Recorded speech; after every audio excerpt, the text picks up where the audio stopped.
Baik, assalamualaikum warahmatullahi wabarakatuh. Selamat pagi, selamat datang bagi mahasiswa baru Stikes Kepanjen, terutama di Prodi D3 ya.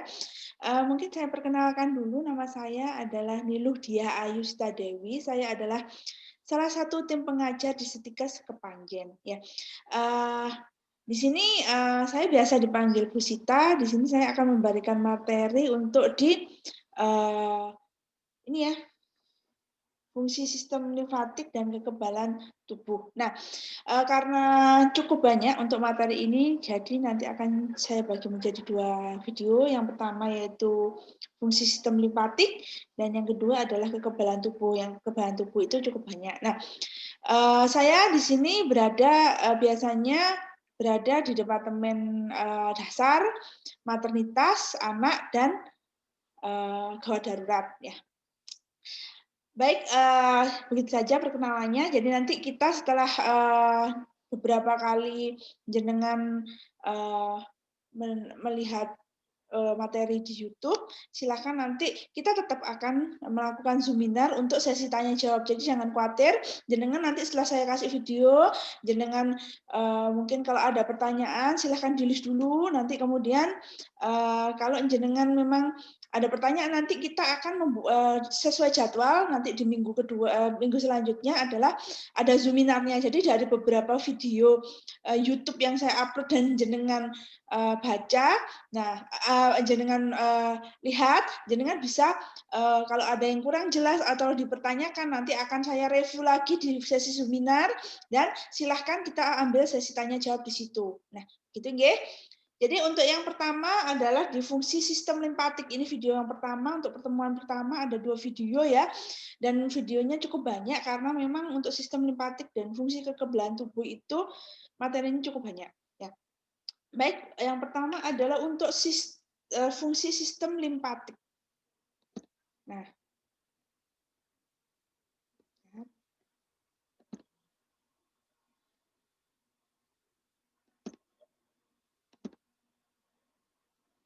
fungsi sistem.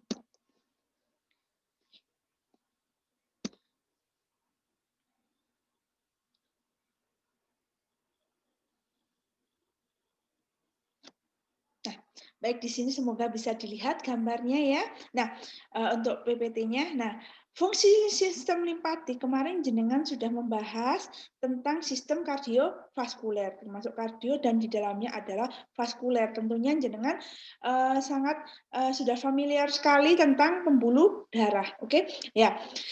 Sama, sistem limfatik ini juga dia beredar di seluruh tubuh manusia beriringan dengan pembuluh darah. Jadi dia merupakan kombinasi atau kolaborasi yang apik antara pembuluh darah dan sistem limfatik. Nah, sistem kalau pembuluh darah dia dominan untuk ini nggih, bersifat cairan. Jadi dia menyalurkan hemoglobin, terus kemudian sisa-sisa metabolisme, terus kemudian ada beberapa hormonal, juga oksigen. Nah, kalau sistem limfatik ini juga sama. Nah, dia adalah saluran atau untuk menyalurkan ini nggih, terutama pada sistem kekebalan nanti yang kita bahas di kedua, juga pada beberapa hormonal dan beberapa vitamin-vitamin yang larut dalam lemak. Jadi bedanya di sini kalau yang pembuluh darah, nah itu jadi di mana ada pembuluh darah di situ juga ada sistem limfatik.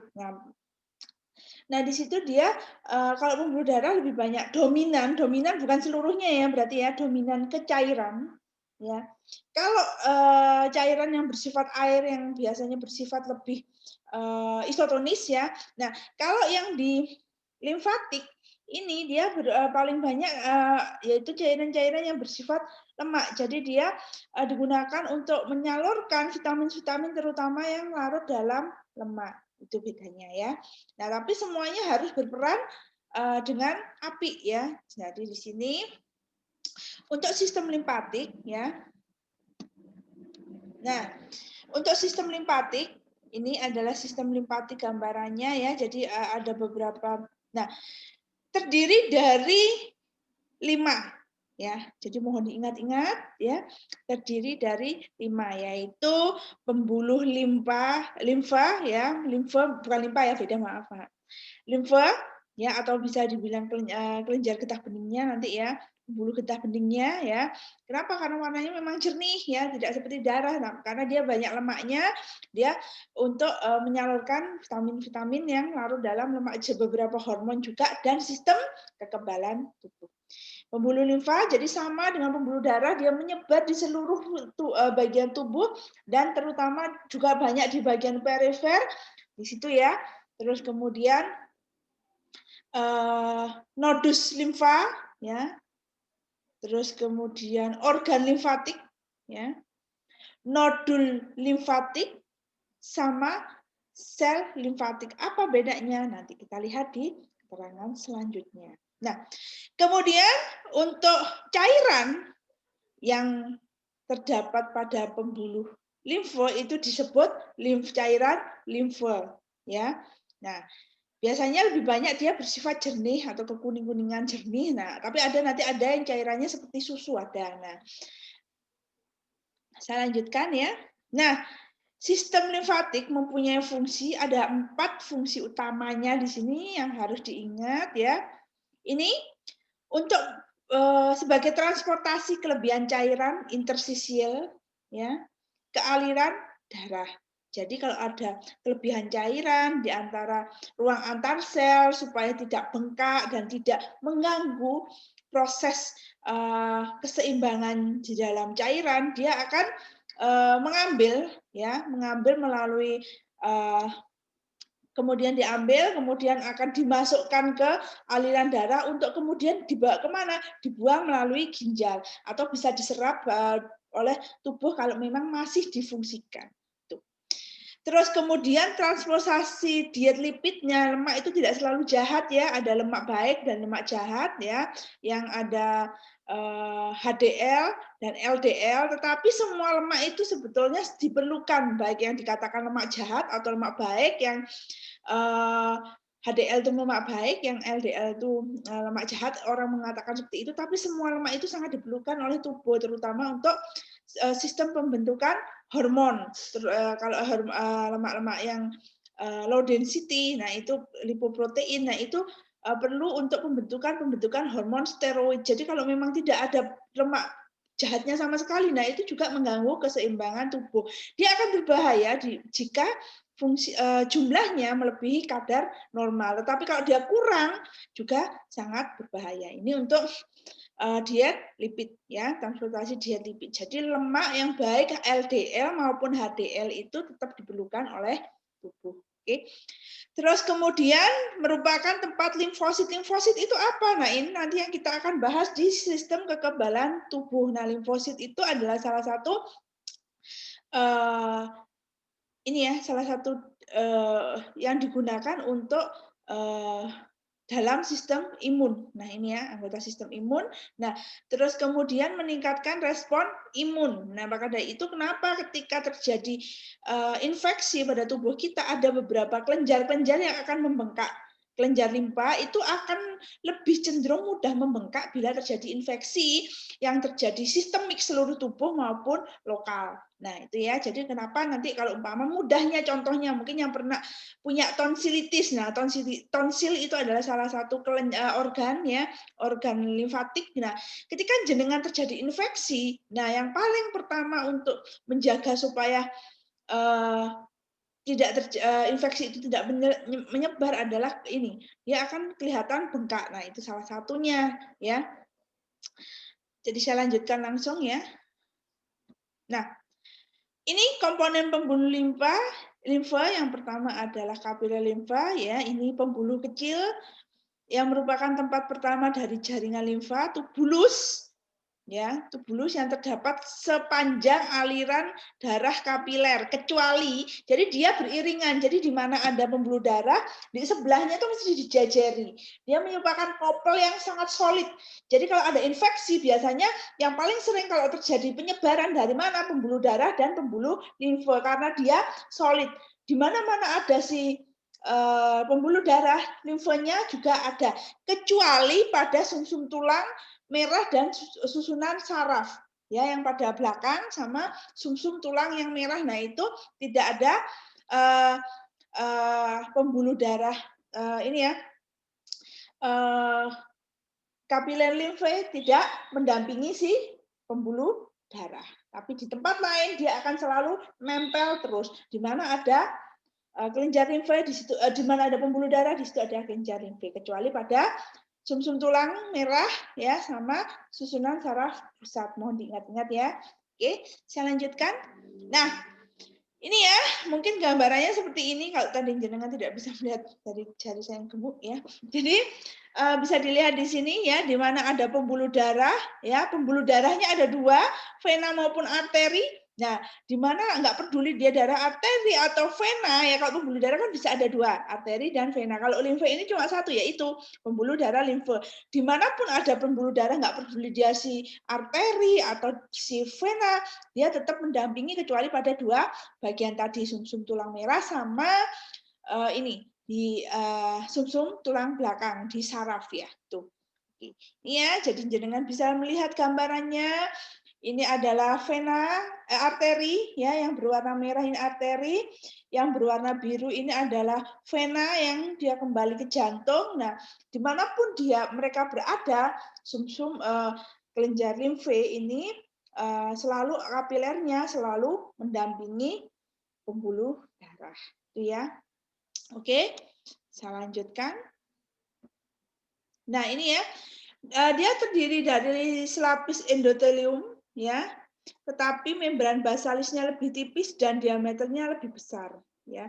Nah, beda dengan pembuluh darah, strukturnya vena dan arteri itu berbeda, tapi kalau di kelenjar limfe ini dia karena tidak ada kelenjar balik dan sebagainya macamnya, dia mempunyai struktur yang sama di seluruh tubuh untuk kelenjar limfe, kecuali pembuluh darah kan beda ya, vena itu lebih banyak kemana, terus arteri lebih banyak kemana, nah itu beda ya.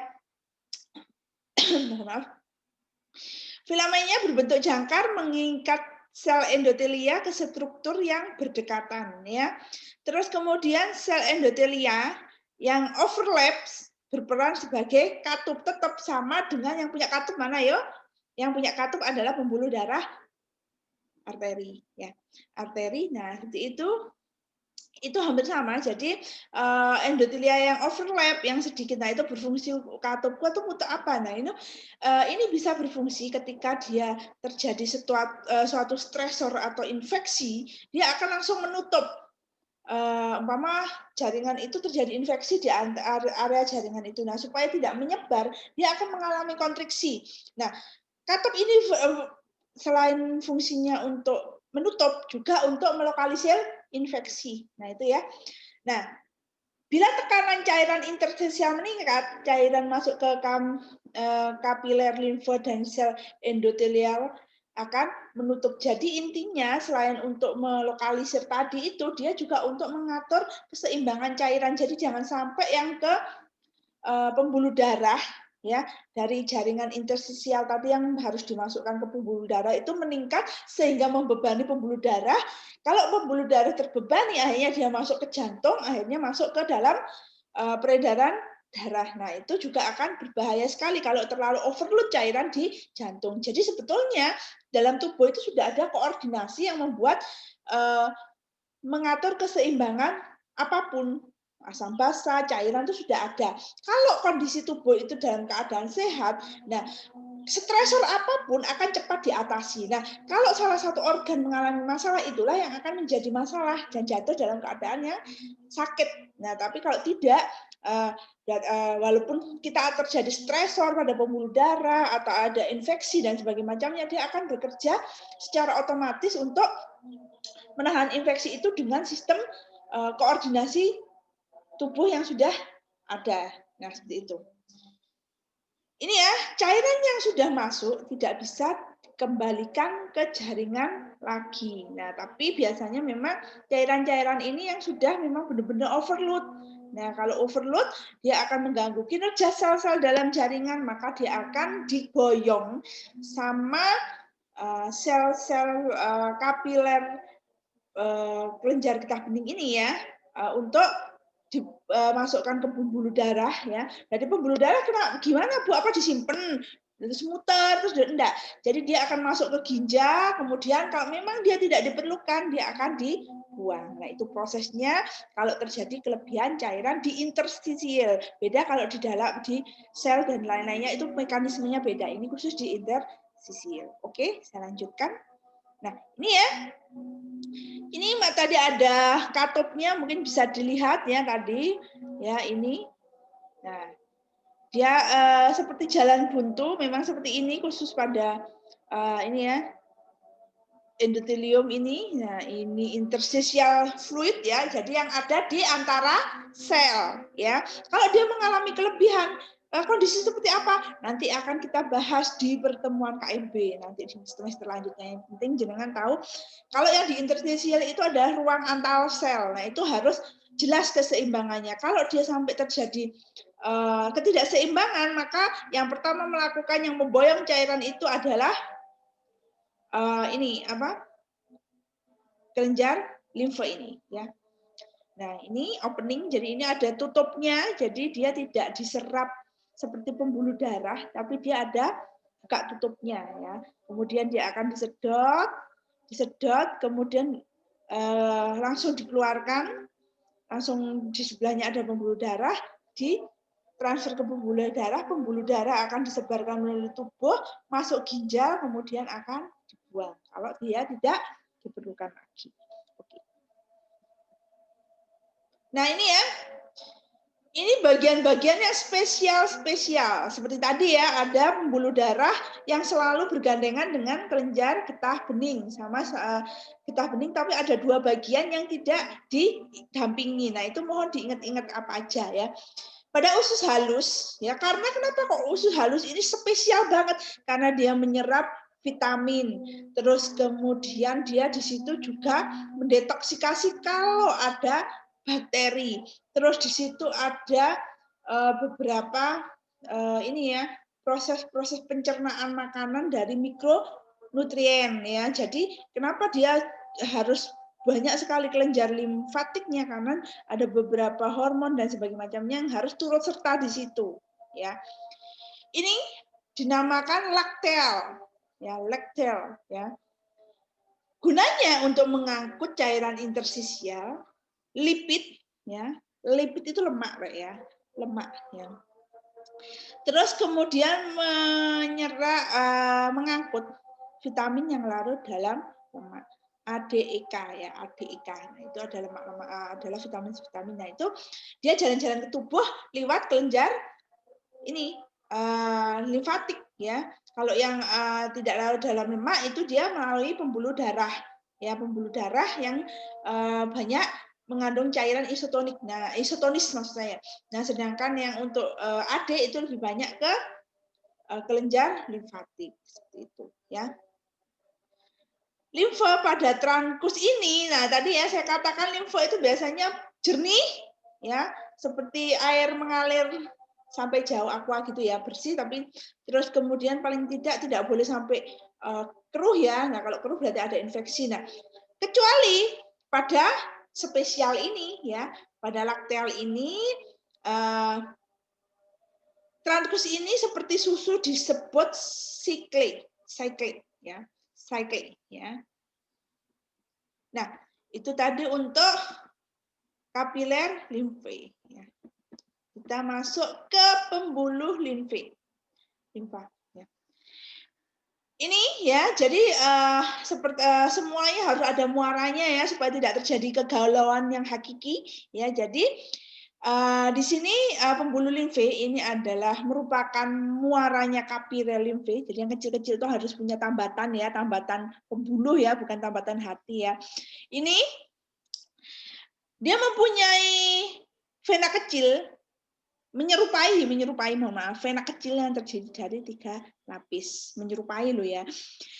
Ini mempunyai katup dalam pada lumen yang mencegah aliran limfe kembali ke jaringan. Jadi ada katup-katupnya tadi ya, kelihatan kan katupnya itu ya. Katupnya itu nanti mencegah si cairan yang dimasukkan tadi ya untuk kembali ke intersisial. Ya. Nah, kemudian kontraksi otot yang berdekatan juga mencegah limfe keluar dari pembuluh. Nah, ini ya. Nah, ini bentuknya seperti ini ya. Bentuknya secara animasinya. Nah, ini ya. Ini ada, jadi ada seperti ini ya. Ada bentuknya tidak murni mulus ya. Dia ternyata mempunyai sekat-sekat ya. Ya, sehingga dia tidak balik ke atas lagi atau ke jaringan intersisial. Jadi yang sudah masuk nggak bisa balik lagi dalam kondisi normal. Ini beberapa pembuluh limfa berhubungan dengan noduli limfatisi yang terdapat pada organ. Pembuluh limfe afren membawa limfe ke NNLL yang menyaring dari benda asing. Nah, ini adalah salah satu imun ya, jenis imun. Terus kemudian setelah disaring, limfe akan dikeluarkan melalui pembuluh limfe eferen. Jadi yang keluar melalui eferen, nah itu adalah yang sudah bersih ya, untuk muter lagi ke pembuluh darah limfe. Sedangkan yang afren, nah itu yang membawa seperti vena fungsinya, yang membawa benda asing ya untuk di situ dilakukan detoksikasi dan sebagainya macamnya. Kalau ada racunnya harus dinetralisir, kemudian akan kembali diedarkan melalui afren. Jadi mungkin masih ingat ya, nanti kalau vena itu fungsinya sama dengan pembuluh darah limfe afren. Vena. Arteri itu limfe eferen. Oke, saya lanjutkan. Ini truncus limfatikus ya, bagian lain dari ini ya, terdiri atas bagian kanan dan kiri ya, jadi ada dua ya. Merupakan muara dari pembuluh limfe. Kalau tadi kapiler bermuara ke pembuluh, nah pembuluh ini juga nggak mungkin jomblo ya, dia harus punya muara juga. Ternyata muaranya ada di truncus limfatikus. Nah, jadi saling ada muaranya. Dari yang kapiler dia ngumpulnya ke pembuluh limfe ngumpulnya di truncus limfatikus. Nah, terdiri dari truncus jugularis ya, menerima limfa dari kepala dan leher ya, sampai sini ya. Terus kemudian truncus subclavicula ya. Clavikula, subclavicula berarti di daerah segini ya. Ini menerima limfa dari ekstremitas atas maupun bawah. Ekstremitas ada dua, atas dan bawah. Ekstremitas atas ada dua, kanan dan kiri. Ekstremitas bawah ada dua, kanan dan kiri. Ya. Nah, ekstremitas superior itu atas ya. Jadi dari sini sampai tangan ya, dari lengan sampai tangan ya. Terus kemudian glandula mama ya, glandula mama itu adalah payudara dari pembuluh getah bening yang ada di payudara. Nah, itulah nanti yang akan membantu dalam proses menyusui ya.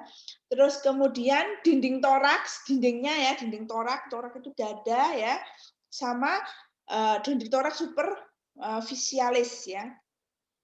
Itu truncus limfatikus ya.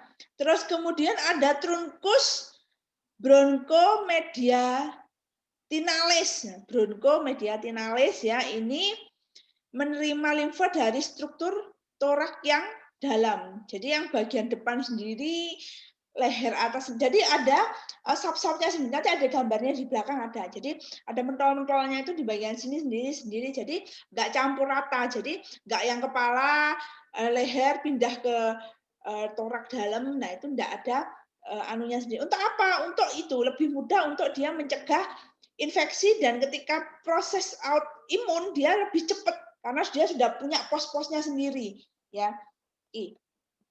Nah, kemudian ini truncus intestinalis ya, ini menerima limfa dari struktur abdomen.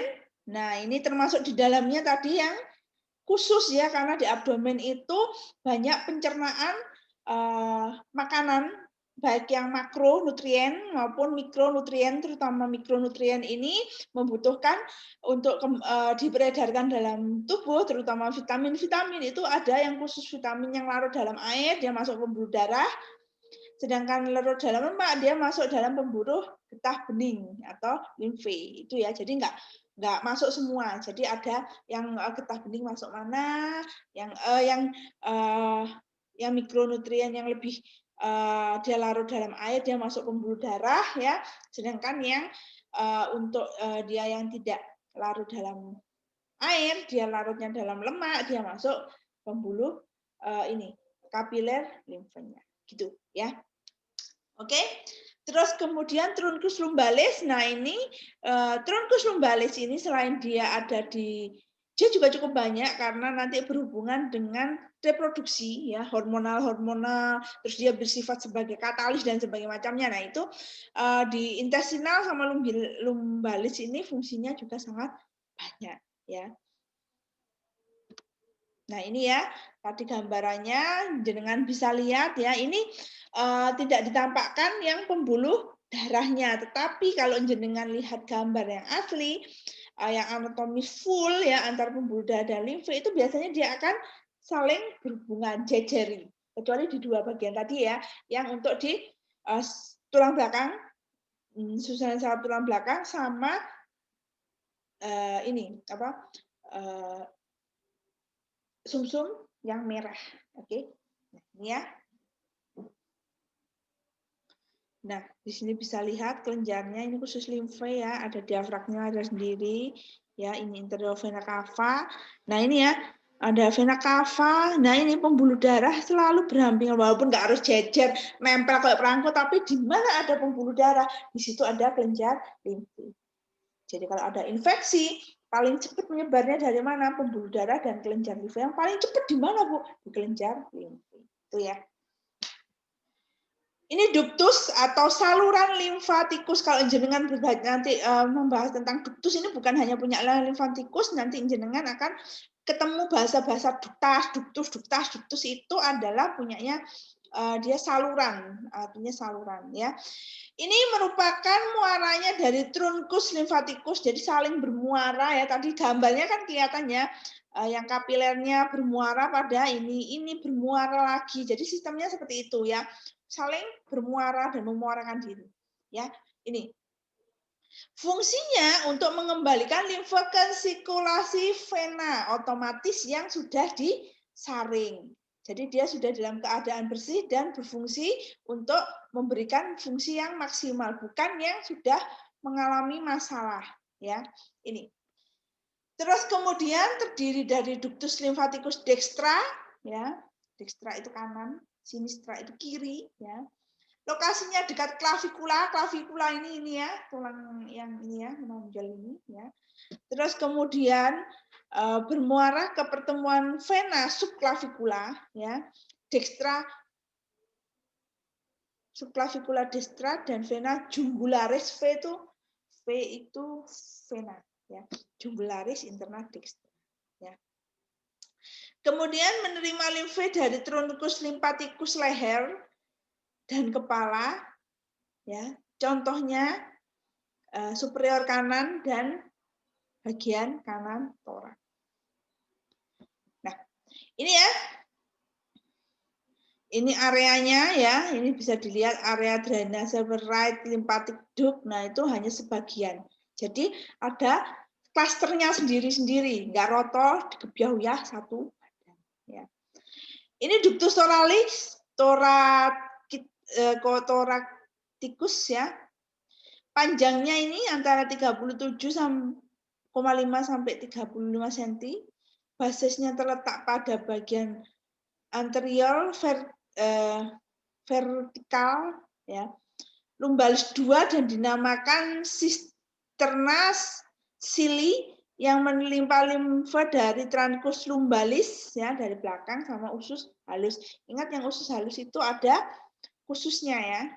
Nah, ductus thoraticus ya memanjang dari cisterna sili ke anterior corpus vertebra menuju pertemuan vena subclavicularis cavicula kiri dan vena jugularis interna kiri, ya, menerima limfa dari bagian kiri. Nah, ini ada gambarnya, enggak ada ya.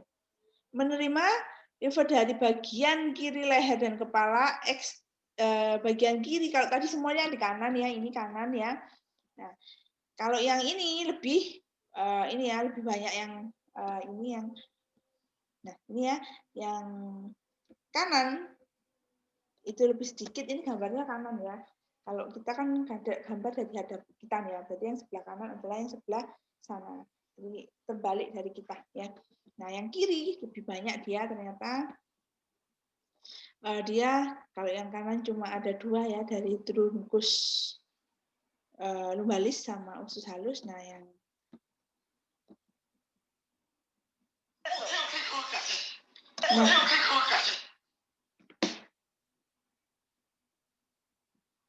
sebentar.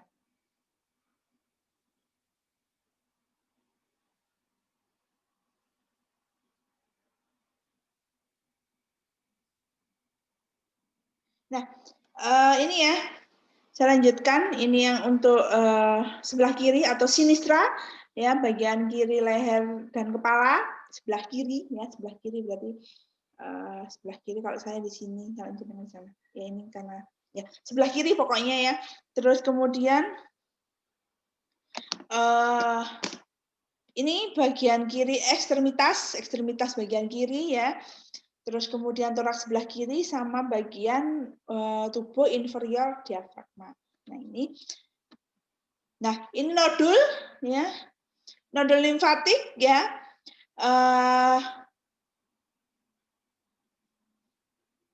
Nodul limfatik ini merupakan kelompok sel limfatik yang diselubungi oleh matriks ekstraseluler. Bagian tengah disebut pusat benih atau germinal center yang berisi dengan proliferasi limfosit B dan makrofag. Jadi kalau kita sudah membaca ini, makrofag, limfosit itu masuk ke banyak sistem kekebalan tubuh atau imunitas. Nanti kita bahas di video selanjutnya. Oke. Limfosit T terdapat di luar pusat benih, ya, berfungsi menyaring dan membunuh antigen. Jadi ini kita tak membahas tentang rumahnya sama jalannya. Isinya nanti kita bahas di video selanjutnya. Nah, ini malt ya, malt ya, bukan untuk mengukur baju itu ya, untuk maltnya di sini beda, yaitu mucosa associated lymphatic tissue ya. Di sini kumpulan nodul limfatik yang terdapat di lamina propria, mucosa truncus gastrointestinal, respiratorius genitalis, dan urinarius. Oke. Bila ada antigen akan menginisiasi, kalau ada antigen, jadi kalau si antigen datang maka akan menginisiasi respon imun. Oke. Sangat banyak di ilium. Ilium itu termasuk dalam usus halus tadi yang paling banyak. Ada bagian khususnya ya. Jadi usus halus itu terdiri dari DJI, duodenum, jejunum, ilium. Nah ya, G pokoknya singkatannya adalah G. Nah, dia di sini banyak di ilium, berarti bagian usus halus. Kenapa sih kok banyak sekali usus halus? Tadi banyak ya usus halus, karena kita tahu sendiri bahwa dari usus halus itu dia banyak sekali tadi ya metabolisme, menyerap makronutrien maupun mikronutrien. Di situ ada hormon, terus ada katalis, ada banyak proses yang memerlukan bantuan dari, bukan hanya dari yang bisa melalui pembuluh darah, tetapi kelenjar getah bening atau kelenjar limfe. Itu ya. Nah, ini ya bentuknya. Jadi bentuknya secara mikroskopik, warnanya sih nggak ungu ya. Ini supaya kelihatan dikasih warna waktu di ini ya, apa namanya, mikroskop, makro itu ya, yang itu ya. Jadi ini warnanya nggak ungu ya, cuma karena dia untuk lebih jelasnya dia dikasih pewarna pada laboratorium PA-nya ya. Ini dalam kondisi yang normal. Tons tonsil. Nah, ini yang saya katakan tadi awal ya, mungkin yang sangat ini ya familiar dengan tonsil ya, atau kita bilang itu ini ya apa namanya? Amandel. Nah, itu ya kalau bahasanya. Mungkin jenengan awal-awal kalau belum masuk ke perawatan, belum mengenal anatomi, silahkan bilang amandel. Tetapi kalau sudah masuk ini ya sudah pernah belajar ini, jangan sampai bunyi amandel ya. Tapi tonsil, tonsil itu kondisi yang normal. Kalau umpama dia bengkak, itu ada tisnya, tonsil itis. Nah, itu kalau pokoknya ada itis-itisnya itu berarti dia ada masalah berhubungan dengan infeksi. Oke, saya lanjutkan untuk si tonsil. Tonsil merupakan kelompok sel limfatik dan matriks ekstraseluler yang dibungkus oleh kapsul jaringan penyambung tapi tidak lengkap ya. Terdiri atas bagian tengah atau germinal center ya. Kripti pinggir yang menonjol ya. Ditemukan di parengeal yaitu tonsil parengeal di bagian posterior nasofaring dan tonsil platina di bagian lateral cavum oral, tonsil lingualis sepanjang sepertiga posterior lidah. Nah, ini bagian di garda terdepan ini ya. Ini bagian di garda terdepan. Nah, maka dari itu kenapa Bu? Karena memang bagian ini ya, pencernaan sama pernafasan itu biasanya apalagi pencernaan itu adalah bagian bersih. Jadi bersih bukan steril ya, masih belum steril. Nah, jadi apa yang masuk makanan kita kan nggak tahu makanan yang masuk ke dalam tubuh kita ini steril atau enggak, mengandung racun atau enggak. Nah, ini bagian yang memberi alarm. Kalau terjadi something, makanan ini beracun, makanan ini berbakteri, oh makanan ini bakalan menyebabkan alergi pada tubuh kita, dia yang pertama akan memberi alarm. Gimana caranya bengkak? Bengkak itu adalah alarm. Jadi dia adalah sistem mekanisme pertahanan tubuh secara biologi untuk menghalau sesuatu yang dianggap akan menyebabkan masalah atau stresor pada tubuh setiap orang, karena setiap orang beda-beda. Jadi kalau tonsilnya bengkak, itu jangan bingung ngobati tonsilnya dulu, carilah penyebabnya, apakah dari makanan, apa dana itu bisa obati tonsilnya, terus faktor yang menyebabkan tonsil itu bengkak juga harus dihentikan supaya tidak menimbulkan masalah baru. Nah, kalau tonsil kerja terus menerus, kita sudah tahu umpama ini lebih mudahnya alergi. Kalau alergi uang nggak ada ya orang alergi uang ya. Alergi apa ya? Es krim dah, es krim yang nggak semua es krim ya, ada es krim tertentu yang buat alergi, yang lain nggak ada ya. Itu bisa dipilih ya, bisa dipilih di mana aja. Oke. Kemudian dia makan es krim, kemudian diobati. Dia nggak akan menyebabkan ini ya nggak dia bengkak, pertama bengkak, terus kemudian begitu bengkak dikasih obat lagi. Nah, dia akan karena dia yang menyebabkan itu es krim tadi ya. Dia kita kasih makan es krim, ada diobati nggak masalah. Terus karena sukanya es krim, akhirnya dia lama-kelamaan dia bekerja kan untuk menghalau ini ya, menghalau zat atau stresor dari luar tubuh supaya nggak bisa masuk ke dalam tubuh kita. Sebetulnya kita sudah punya alarm, tapi kadang yang punya alarm itu nggak sadar diri, makan es krim terus, makan nganu terus, akhirnya pilek sebagai macamnya. Terus kalau pilek kita kasih obat supaya nggak terasa ganjel ya. Memang pertamanya akan kita nggak merasa, tapi ketika lama-kelamaan karena dia fungsinya dimaksimalkan, akhirnya dia menjadi hipertrofi. Hipertrofi dia bengkak, akhirnya menutup jalan nafas. Sebetulnya yang salah itu bukan si tonsilnya, yang salah itu adalah personalnya yang punya tonsil yang tidak tahu alarm bahwa tubuhmu itu enggak mau kalau dikasih makan ini nanti akan menimbulkan masalah ini. Sebelum masuk tubuhmu itu saya menjadi bentengnya. Kenapa bentengnya malah enggak kamu perhatikan? Akhirnya dia membentuk besar karena dia dengan fungsinya semakin lama semakin bekerja, terus diobati, akhirnya kan nggak terasa kalau dia besar. Nah, dia baru akan membesar. Nah, sebetulnya pengangkatan tonsil itu sangat jarang sekali ya kalau dia nggak mengganggu. Jadi kalau memang dokter-dokter, terutama dokter yang sudah sekali ya, itu biasanya kalau umpama tonsilnya bengkak belum sampai besar ya, itu biasanya diobati, terus nanti dibilang kamu tuh alergi ini, jangan sampai makan ini, carilah makan yang lainnya, dialergikan kita makanan paling 10 macam, sedangkan di luar sana ada makanan beribu-ribu. Kenapa mau cari yang alergi? Yang nggak alergi itu banyak. Nah, nanti supaya tonsilnya nggak membesar, tolong dihindari makanan ini. Carilah makanan lain selain makanan ini yang akan menimbulkan masalah bukan hanya pada tonsil, tapi pada tubuh pasien. Itu sebetulnya ya. Jadi memang kelenjar limfu itu sebagai pendobrak awal ya untuk kalau ada infeksi ini loh tubuhmu ini nggak akan kuat dengan stresor ini sebelum masuk kan nih Pak bentengin. Nah tapi kadang kita nggak sadar akhirnya dimasuki terus stresor itu akhirnya melewati tonsil dengan aman tetapi di tubuh kita akan menimbulkan reaksi ya. Gitu. Ini nodus limfatikus ya terdapat saluran sepanjang jalur pembuluh limfa berupa benda oval atau bulat yang kecil ditemukan berkelompok yang menerima limfa dari bagian tubuh. Fungsi utamanya menyaring antigen dari limfa dan menginisiasi respon imun. Ya, ini sudah bisa jenengan bilang ini ya. Jadi semua di mana-mana, di mana ada pembuluh darah, di situ ada kelenjar limfa.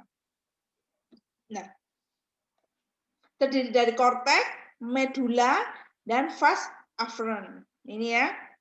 Ingat ya, afferent itu yang membawa apa? Yang membawa limfa yang sudah detoksifikasi atau yang seperti apa? Nanti diingat-ingat itu ya. Nah, kemudian ini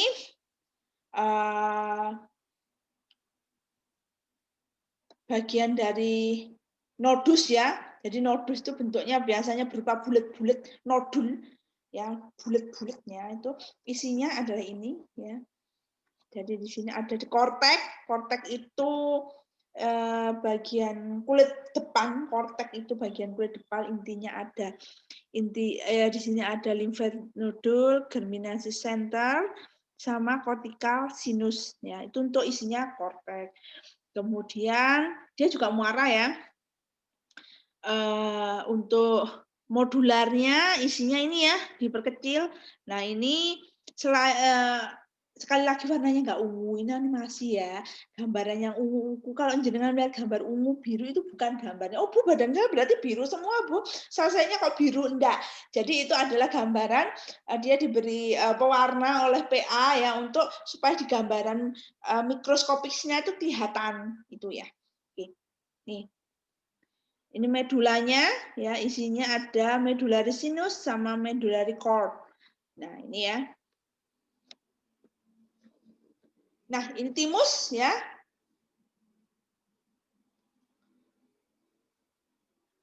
Nah, ini ya timus terletak di medias sternum, tinum anterior berupa 2 lobus.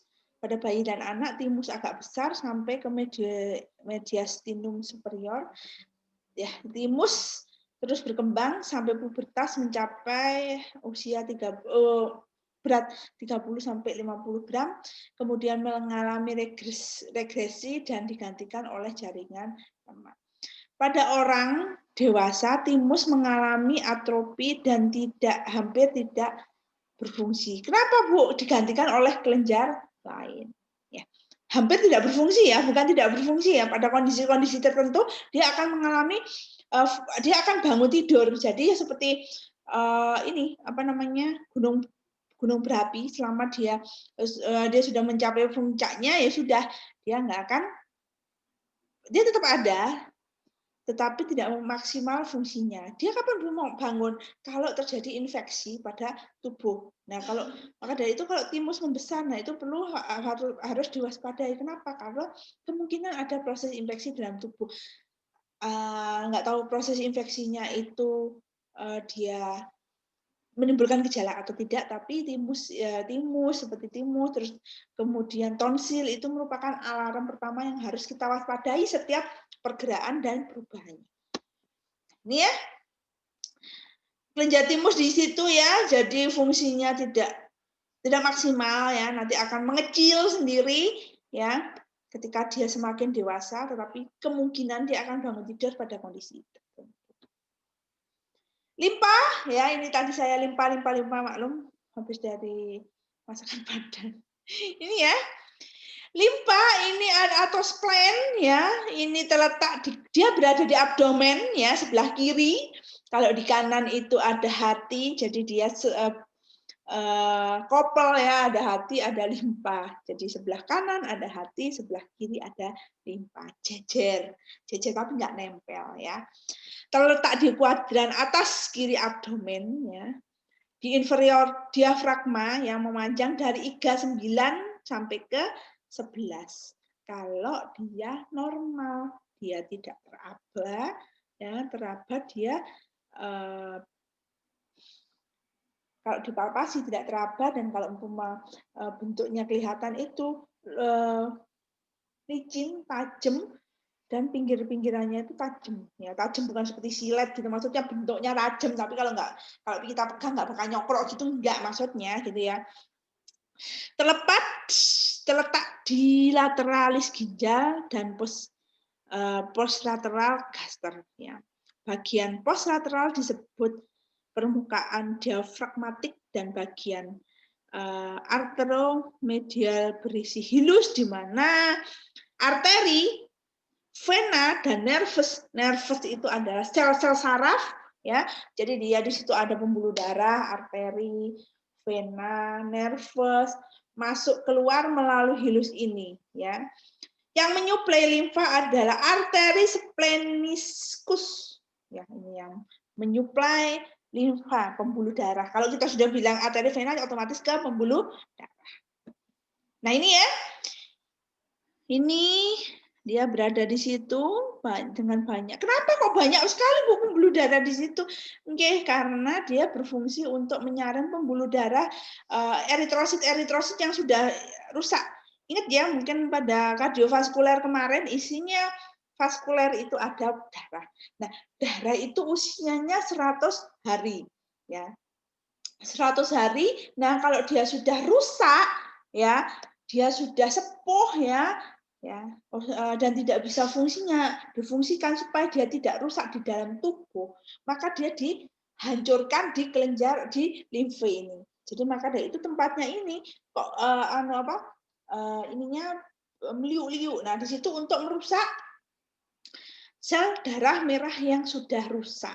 Ya, jadi di situ dirusak, kemudian diambil bilirubin, diambil warnanya yang nanti bisa menjadi pewarna urobilin, dan untuk pewarna urobilin dan bilirubin biliverdin. Punya siapa? Pencernaan, punya fases. Urobilin itu pewarnanya di urin, jadi yang menyebabkan urinnya kuning ini adalah hasil penghancuran sel darah merah yang memang sudah tua untuk digantikan dengan yang baru.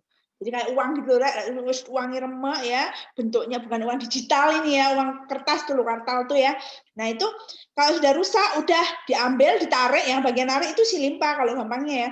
Kemudian dihancurkan untuk kemudian habis itu si limpa ini akan lapor, aku menghancurkan uang sebanyak umpama 100.000 ya, yang agak kepikiran. Kalau uang 1.000 kan kalian nggak kepikiran ya. 100.000 segini loh, tolong gantiin. Nah dia akhirnya memberi isyarat itu kemana? Ke ginjal, ke korteks ginjal.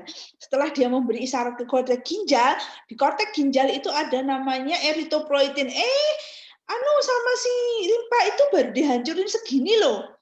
Ayo kita buat lagi. Nah, akhirnya si korteks ginjal itu membentuk eritropoietinnya, dilarikan ke sel darah merah, ke ini sumsum tulang merah maupun tulang panjang ya, tulang pipi dan tulang panjang itu lari-lari ke sana, bro, waktunya produksi baru diproduksi. Jadi nggak langsung tahu-tahu produksi. Nah itu ada mekanismenya. Jadi harus dihancurkan ya, dihancurkan di sini.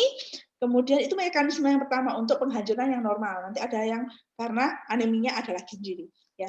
Bro, kita sudah menghancurkan sel darah merah sebanyak ini loh, gantiin dong. Dia masuk ke korteks ginjal, bro-bronya ke korteks ginjal. Di korteks ginjal ada namanya eritropoietin. Habis eritropoietin, sudah kita si limpa menghancurkan segini, ayo kita gantiin. Nah itu dia masuk ke Terus dia lari dikit-dikit kalau kartun gitu ya, lari ke tulang panjang dan tulang pipi untuk memberi kode karena yang membentuk sel darah merah ada itu. Gampangnya prosesnya ya. Tapi nanti prosesnya lebih panjang karena ada hubungannya dengan sel dan sebagainya macamnya. Ini gambaran kasarnya ya. Ini struktur limpa ya, ada kapsul limpa terdiri dari jaringan pengikat ilegura yang membungkus limpa. Kapsul akan menjulur ke dalam dinamakan trabekula di mana akan berjalan arteri dan vena trabekularis. Sel di selera sekitar trabekula akan terbagi menjadi dua, ada sel alba dan rubra yang mengelilingi pulpa putih. Ini sekali lagi ini adalah pewarnaan ya. Jadi warnanya nggak kayak gini sebetulnya ya. Ini ada tubercula, red pulpa, central artery splenalic nodule, kemudian ada wet pulp of splenalic nodule, ada kapsul bentuknya seperti ini. Oke. Pulpa alba dihubungkan dengan arteri yang mensuplai limpa ya. Terdiri dari kelompok sel limfatif, ada TB dan makrofag. Ini kita bahas di video habis ini ya. Ini di pusat kelompok terdapat arteri sentralis. Oke. Pulpa rubra ini ya, kalau tadi alba, ya albika, alba dihubungkan dengan vena yang mensuplai limfa ya. Ini ada splenary cords, ada splenic sinusoid ya. Ini mengandung eritrosit, platelet, makrofag, dan sel plasma. Ini adalah sel-sel yang berfungsi pada sistem imun, platelet dan makrofag. Platelet itu untuk pembekuan darah, homeostasis ya. Kemudian makrofag itu untuk membunuh sel-sel dia yang paling besar membunuh sel-sel asing ya, yang dianggap asing, belum tentu bakteri, protein, bakteri, jamur maupun virus, bisa saja neoplasma atau sel-sel asing yang berasal dari sel tubuh kita yang normal, itu neoplasma. Eritrosit sel darah merah, sel plasma itu adalah bagian pengencernya. Oke. Splenic sinusoid berperan sebagai kapiler yang membawa darah. Ini ya. Ini bentuknya ya. Fungsi limpa ini ya. Menginisiasi respon imun bila ada antigen di dalam darah. Kalau ada antigen, nah nanti kita bahas di video selanjutnya. Nah, antigen itu dianggap dia kalau ada sesuatu yang dianggap asing dan kemungkinan akan menimbulkan stresor pada sel di tubuh kita. Dia akan membentuk antigen ya. Kemudian antigen itu akan merespon sistem imun. Jadi antigen apa nanti yang akan berjalan antigen apa. Oke. Nah, ini ya.